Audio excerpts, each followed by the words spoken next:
जल्दी से जल्दी हेडिंग डाल लें और तैयार हो जाएं लिखने के लिए। और आज की जो हमारी हेडिंग है वह है प्रगतिवाद। प्रगतिवाद के बारे में आज चर्चा करते हैं। तो चलिए सबसे पहले डालते हैं हम प्रगतिवाद का शाब्दिक अर्थ क्या। तो ये जो प्रगतिवाद है, प्रगतिवाद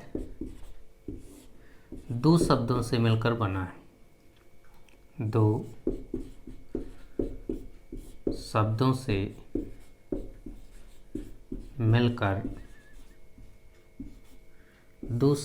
मिलकर बना है। वो कौन कौन से दो शब्द हैं? दो शब्द कौन कौन से हैं? ये जो प्रगतिवाद शब्द है ये दो शब्दों से मिलकर बना है। दो शब्द हैं आपके, दो शब्द हैं प्रगति, धनवाद। ये दो शब्द हैं। अब देखते हैं इनके अर्थ क्या है, शाब्दिक अर्थ क्या है। तो प्रगति का जो अर्थ है, प्रगति का अर्थ है उन्नति करना,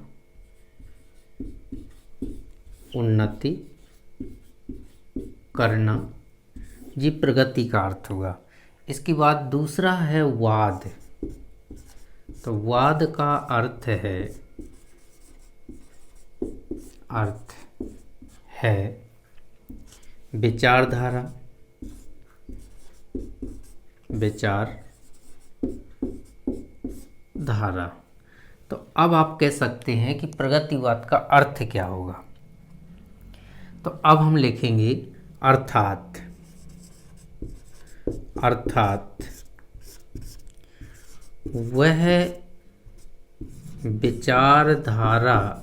वह विचारधारा जो उन्नति करने में विश्वास, उन्नति करने में विश्वास रखती है,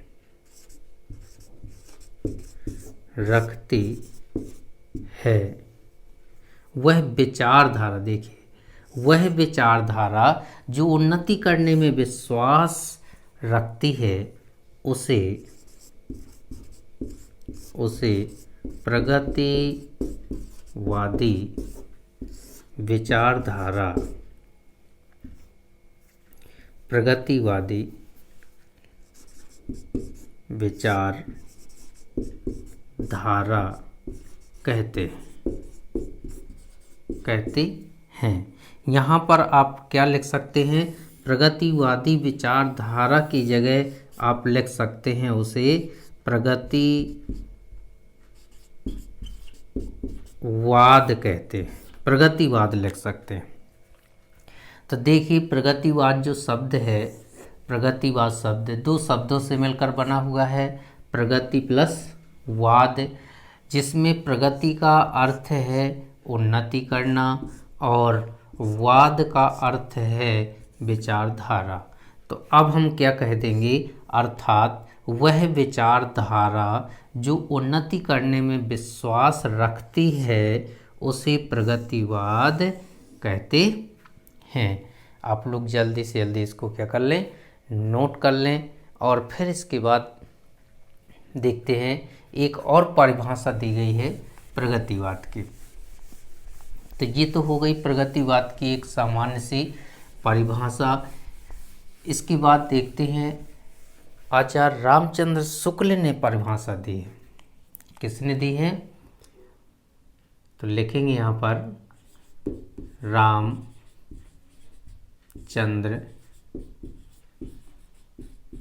शुक्ल के अनुसार। रामचंद्र शुक्ल के अनुसार प्रगतिवाद के संबंध में आचार्य रामचंद्र शुक्ल ने क्या परिभाषा दी है, उस परिभाषा को देखते हैं क्या है। तो परिभाषा में आचार्य रामचंद्र शुक्ल ने कहा है, राजनीति के क्षेत्र में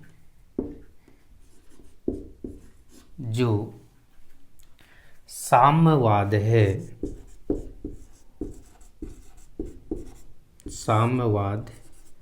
है साहित्य के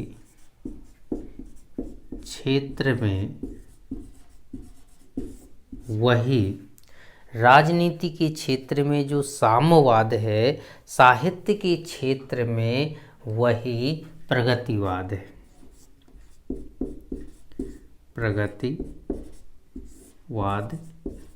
है, ये परिभाषा दी है किसने? आचार्य रामचंद्र शुक्ल ने। तो रामचंद्र शुक्ल के द्वारा दी गई परिभाषा राजनीति के क्षेत्र में जो साम्यवाद है, प्रगतिवाद की परिभाषा दी है आचार्य रामचंद्र शुक्ल ने कि राजनीति के क्षेत्र में जो साम्यवाद है साहित्य के क्षेत्र में देखें तो उसे क्या कहा गया है? प्रगतिवाद कहा गया है। तो राजनीति के क्षेत्र में देखते हैं तो क्या है? साम्यवाद है, और साहित्य के क्षेत्र में देखते हैं तो वही क्या है?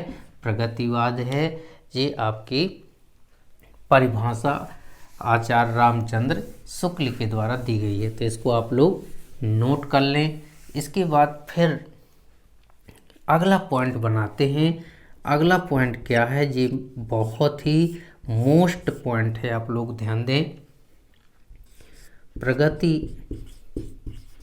प्रगतिवाद का प्रेरणा स्रोत। तो यहाँ से एक ऑब्जेक्ट बनाया जाता है, प्रगतिवाद का प्रेरणा स्रोत क्या है? तो अब आपको बताना है प्रेरणा स्रोत क्या है। तो हम लिखेंगे मार्क्स का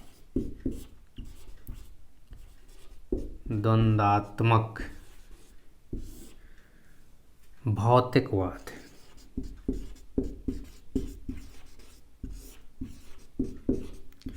मार्क्स का द्वंद्वात्मक भौतिकवाद जी क्या है? प्रगतिवाद का प्रेरणा स्रोत है। मतलब प्रगतिवादी कवियों को प्रेरणा कहाँ से मिली है? तो मार्क्स के द्वंद्वात्मक भौतिकवाद से मिली है, ध्यान दें। इसलिए मार्क्स के द्वंद्वात्मक भौतिकवाद को यहाँ पर प्रगतिवाद का क्या माना जाता? प्रेरणा स्रोत माना जाता है। इसके बाद अगला पॉइंट बनाना है। तो अगला जो पॉइंट है वह है प्रगतिवाद में समाज को कितने वर्गों में बांटा गया था? 2 वर्गों में बांटा गया था। कितने वर्गों में बांटा गया था? 2 वर्गों में बांटा गया था। अब वो 2 वर्ग कौन कौन से हैं? 2 वर्ग कौन कौन से हैं? 2 वर्गों में बांटा गया था। तो 2 वर्ग कौन कौन से हैं? तो देखते हैं कौन कौन से। पहला डालते हैं। तो पहला जो है वो पूंजीपति वर्ग है। पूंजीपति वर्ग यानी अमीर कह सकते हैं, अमीर वर्ग। इसके बाद जो दूसरा वर्ग आता है वह है गरीब,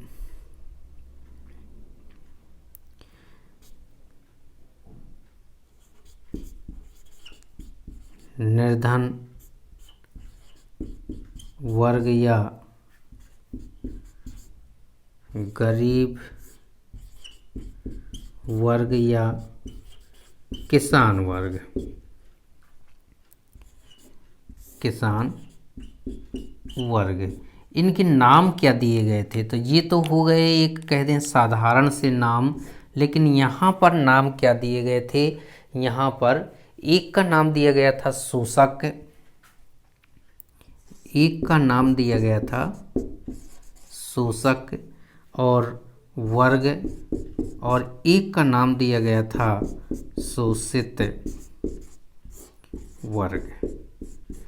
अब आप लोगों को ध्यान रखना है कि शोषक वर्ग कौन था और शोषित वर्ग कौन था। तो जो पूंजीपति थे, जो अमीर लोग थे, उन्हें कहा गया है शोषक वर्ग, मतलब शोषण करने वाले। और जो निर्धन वर्ग था या फिर किसान वर्ग के लोग थे, उनका शोषण किया जाता था, इसलिए उन्हें नाम दिया गया शोषित वर्ग नाम दिया गया है। तो ये आप लोग जल्दी से नोट कर लें। प्रश्न है, प्रगतिवादी काव्य की 4 विशेषताएं लिखी। तो आपको जल्दी से क्या करना है, उत्तर डाल के हेडिंग डालनी है, और वह हेडिंग है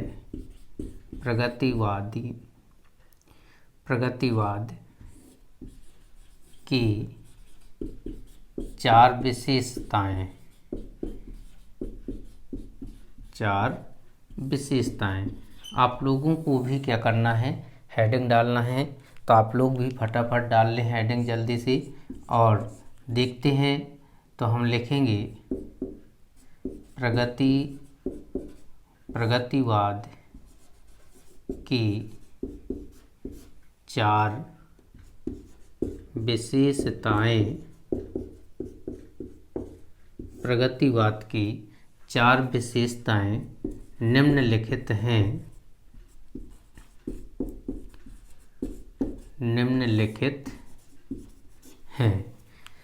अब देखते हैं हेडिंग क्या है हमारी। तो हम पहली हेडिंग डालते हैं। तो अभी हमने बताया आप लोगों से कि समाज को 2 भागों में बांटा गया था। समाज को 2 भागों में बांटा गया था। अब वो 2 भाग कौन कौन से हैं आप लोगों को पता होगा।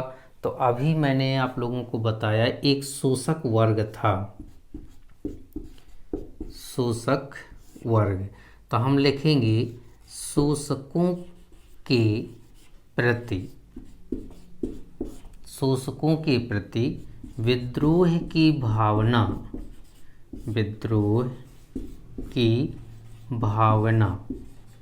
ये आपकी पहली हेडिंग बनी। देखिए, शोषकों के प्रति विद्रोह की भावना। जो अमीर वर्ग था, जो शोषक वर्ग था, उनके प्रति प्रगतिवादी कवियों ने विद्रोह की भावना व्यक्त की है। इसके बाद दूसरी हेडिंग है, तो शोषितों, दूसरा जो वर्ग है, शोषितों के प्रति सहानुभूति।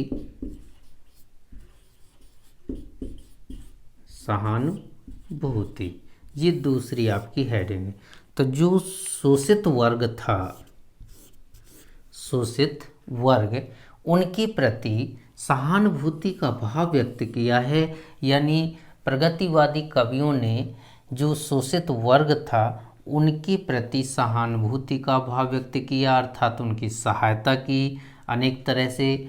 और जो शोषण करते थे अमीर वर्ग, उनका उनने क्या किया, विरोध किया था।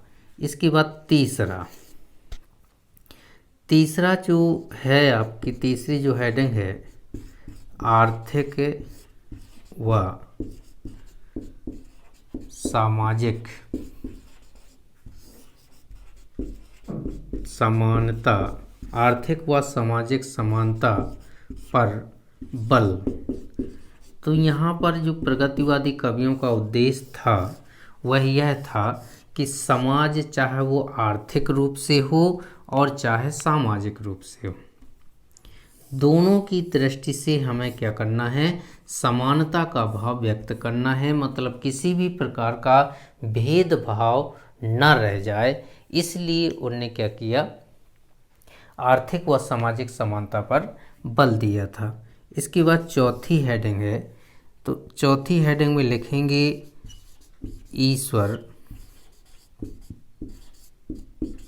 के प्रति अनास्था।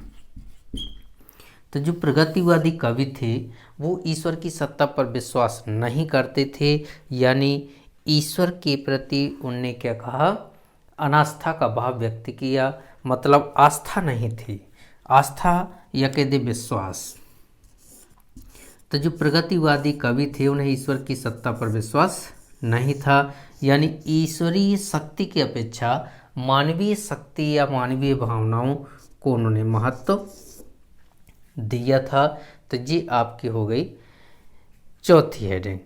इसके बाद जो पांचवी हेडिंग है, पांचवी हेडिंग, तो पांचवी हेडिंग डालेंगे हम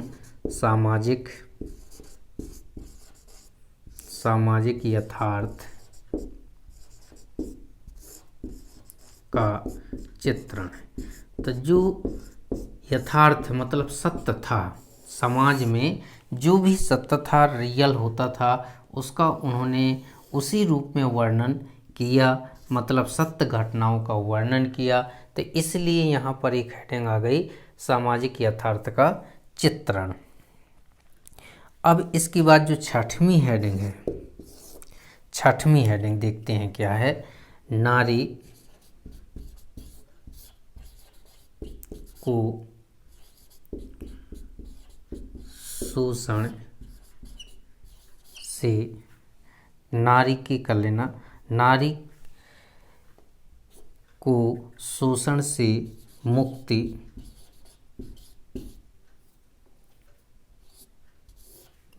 का स्वर। तो यहाँ पर जो रीति काल में कह दें, भक्ति काल में जो शोषण की प्रवृत्ति थी नारी के प्रति, इसको यहाँ पर उन्होंने उसे मुक्त कराने का प्रयास किया। तो ये आप लोग क्या कर लें, जल्दी से हेडिंग डाल लें, नोट कर लेना है और डिटेल भी करना है, ये भी आपको ध्यान रखना है। तो ये प्रगतिवाद की चार विशेषताएं, शोषकों के प्रति विद्रोह की भावना, जो अमीर थे उनके प्रति विद्रोह का भाव व्यक्त किया, शोषितों के प्रति सहानुभूति, जो शोषक वर्ग थे यानी गरीब वर्ग था उनके प्रति सहानुभूति व्यक्त की, आर्थिक व सामाजिक समानता पर बल दिया, ईश्वर के प्रति अनास्था का भाव व्यक्त किया, सामाजिक यथार्थ का चित्रण भी उन्होंने किया और नारी को शोषण से मुक्ति का स्वर भी व्यक्त किया। यानी इस प्रकार से कह दें कि ये प्रगतिवाद जो है उन्नति करने पे, आगे बढ़ने पे विश्वास करता था। तो उस युग के कवियों की भी यही विचारधारा थी कि समाज को कैसे आगे बढ़ाया जाए, अपने समाज को कैसे आर्थिक व कह दें समानता के मार्ग पर लाया जा सके। जो कवि यहाँ पूछे गए हैं प्रगतिवाद के चार कवि, तो चार कवियों के नाम परीक्षा में पूछे जाएंगे। तो आपको नागार्जुन का नाम लिखना है, केदारनाथ अग्रवाल का नाम लिखना है, सुमित्रानंदन पंत का नाम लिखना है और सूर्यकांत त्रिपाठी निराला का लिखना है।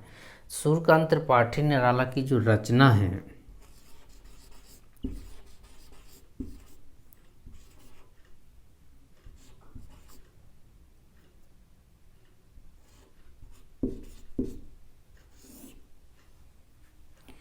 सूर्यकांत त्रिपाठी निराला की रचना देखिए।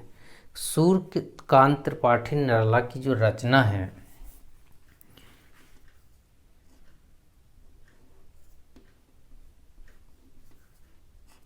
जी, कुकुरमुत्ता जो रचना है वो सूर्यकांत त्रिपाठी निराला की प्रगतिवादी रचना है।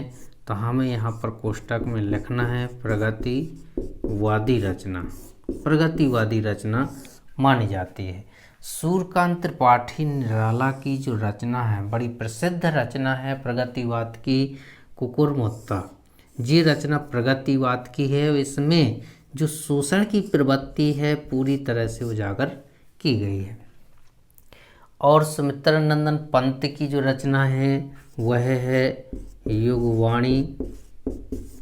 युगवाणी जो रचना है सुमित्रानंदन पंत की वो प्रगतिवादी रचना है, युगवाणी। और एक रचना ग्राम्य करके इनकी रचना है,